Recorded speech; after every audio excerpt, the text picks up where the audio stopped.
မင်္ဂလာပါအောင်ပန်းဖြူ channel မှာကြိုဆိုပါရစေအခုတော့လူပုံရေးဆွဲခြင်းလက်ကျင့်ခန်းများကိုဆက်လက်တင်ပြလိုက်ပါတယ်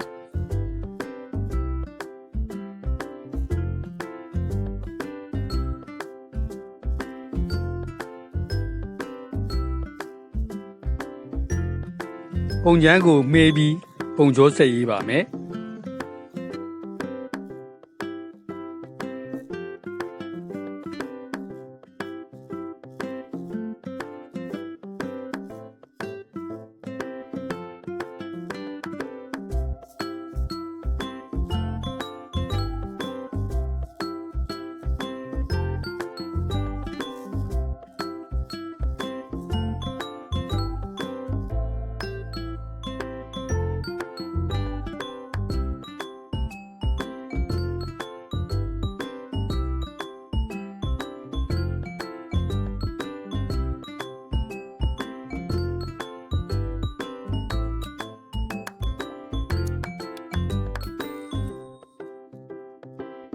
မလိုတော့တဲ့မြင်းတွေကိုဖြတ်ထုတ်ပြီးပုံလေးကိုလက်စားတတ်လိုက်ပါပြီ